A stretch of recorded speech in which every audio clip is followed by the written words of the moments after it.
here to hear Cindy. There is a write-up here. I'm not going to read it.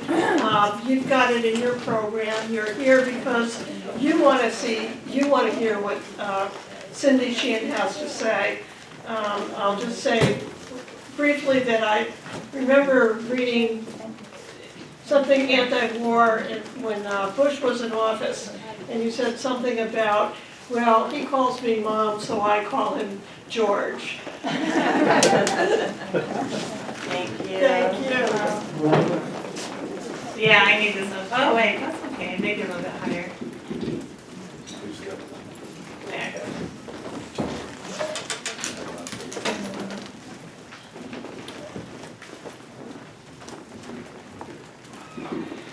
Can everybody hear me? Yes. So, thank you so much, Virginia and Joan, and the community here for honoring me with the Sacco Vanzetti Award. It is, to me, a very prestigious award from a community that has been working for peace and social justice for a long, long time. I was actually nominated for the Nobel Peace Prize in '05. I didn't receive it because I haven't killed enough people.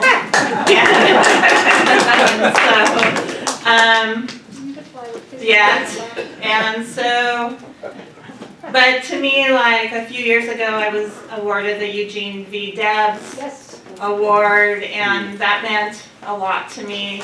And these awards that I've gotten along the way are, they're like cream on the strawberries.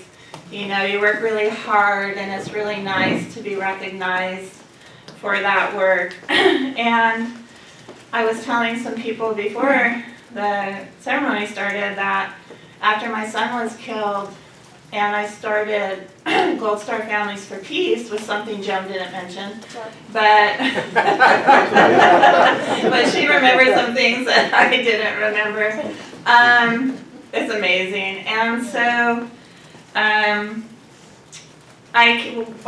the Boston area was one of the first areas that I came to in 2005 after I started Gold Star Families for Peace. And, I spoke in Cambridge, then I went up to Rhode Island, they call it Rhode Island, and then I went to Maine and did some things here. But I recognize a lot of faces here. I've been working with you all for a long, long time, so thank you for coming out. Joan's one of my first friends here in the Boston area. We have some people from Chelsea Uniting Against the War, and they do some important counter-recruitment work. David has always been a presence wherever I've been in Boston. He's always been a presence with his very principled stands.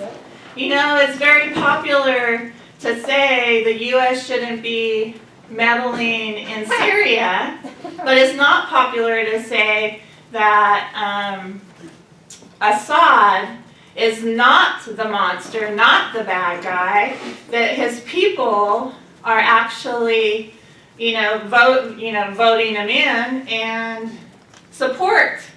And Assad has been fighting against being ousted, perhaps murdered like Gaddafi was, and Saddam Hussein. So, it's okay to sometimes say we don't want U.S. to meddle, but then people are like, but Maduro is an evil dictator, or Assad is an evil dictator, and they have to go, or whatever. No, that's not okay to say, because as I wrote in this article called U.S. Hands Off Venezuela that's over here, when you say that, you're supporting the reasons of U.S. imperialism.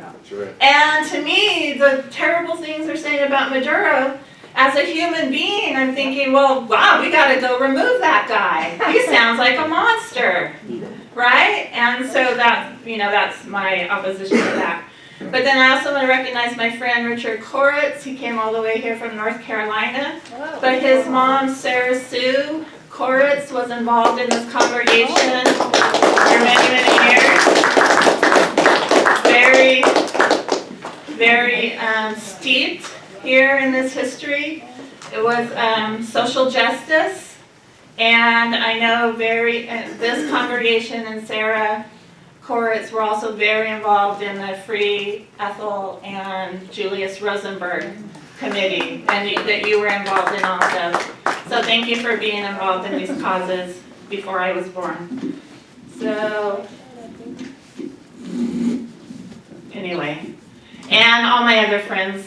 I don't want to single out people, saying if I don't single you out, doesn't mean that you're not important to me or that we just met. And Betsy for picking me up from the hotel and bringing me over here. I had quite a morning. My flight got canceled, so I'm stranded here for another day, but that's okay. And Betsy and I were talking about my son Casey when I was notified, because recently a friend of ours who's only 34 was in the Navy, and we found out a couple weeks ago that he died. He didn't die in action like Casey did, but he was in the service and he passed away, unfortunately. But they notified him, that they notified his family.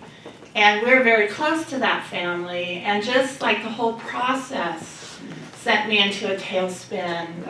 I had my first panic attack since 2004, because it's another young man who was killed. How many millions have there been since my son was killed? We're counting the so-called enemy or collateral damage in this count. And then, so Joan then has to bring up Dee Dee, so I hope I don't start crying. But, my sister Dee Dee was my comrade, my colleague, my best friend, my assistant, although she always thought she was the boss. She was my younger sister. You guys will appreciate this here in Boston, my Irish twin. We were only 11 months apart, so I was the oldest one, and I never knew a time in my life without her. And so, like Joan said, but she's always with me, inspiring me, and I can often hear her voice, which is, I don't know if that makes me crazy, but so yeah, and Dee Dee would definitely be here with me. And I think she is here with us all. So thank you, Joan, for helping me center my situation here. So when I was talking about, I hope I've thanked everybody properly. I never write anything down. I probably should, especially at my advanced age. When I was talking about the collateral damage of U.S. imperialism, they don't call them victims or whatever. I think many people, like Joan said, many of our young people are also victims of U.S. imperialism, because in Casey's case, he joined in 2000 when that wonderful peace guy, Bill Clinton, was still president. And I'm glad you guys laughed at that, because it was meant to be funny. And before 9/11, and he was in college, in junior college, or community college. He had already earned his AA degree. He was 21 years old, getting ready to go on to university. And we were from a very, I'm not going to say poor, but not even, middle class, whatever, doesn't make sense. That doesn't make sense. Working class family, and he was the oldest of 4 children. He was working full-time, going to school full-time. So this recruiter preyed upon him at his college and promised him all these things, that a young working class kid would find hard to pass up. A $20,000 bonus that he never got. They promised him that he would be able to finish college which they never let him. Every semester he tried to sign up for school, and every semester his request was denied. He was promised that he would receive a laptop computer in case he wanted to study online, which they never allowed to happen. And then he was also promised by his recruiter that he would never see combat, even if there were a war, because he scored so high on the test. And so he was killed in combat like 4 days after he got to Iraq. You know, so Sadr City, well, he was in Sadr City, Baghdad, when he was killed, yeah. And so, so this is why our family is questioning the death of our friend Richard, his name was Richard, because they lied to us about Casey. They so lied to us about Casey. It took us years to piece together what really happened from his fellow soldiers, from reporters who were unembedded and who were on the scene that told us what actually happened. I don't know if anybody knows this, but there was a recent docudrama called The Long Road Home, and it was about the day Casey was killed. And it was written by this reporter named Martha Raddatz, who used to report for the Pentagon for ABC. I had like a 2-hour meeting with her, and she was interviewing me for the book, and nothing I said got in the book. And I was a character in that movie, and somebody played me, and I don't even they didn't get any releases or anything. But what that documentary told was the bullshit lie that we were told about how Casey died. You know, that we were told that the 1st Cavalry went out. This is what we were told. Now, you know, almost 15 years later, I can't even believe it. Now the story we were told is laughable. We were told the 1st Cavalry got to Sadr City. It was called Camp War Eagle. They got there, they were replacing the 3rd Armored Division from Germany. And so that day, they went out in the city to do community relations. And they went out to help like unplug some drains or something. And they got ambushed. You know, our poor military was only there to do good stuff. And they got ambushed, and so wave after wave of people from War Eagle had to go, right? And the ambush part was true, but the part that they didn't tell us was that the 1st Cavalry got there, and they went out to the city to establish their dominance. So if they were male dogs, they went out to piss all over Sadr City to show that they were the alpha dogs, right? And this was right after, if you remember, like Charlie said, we don't know what the historical memory is or ancient history of 15 years ago.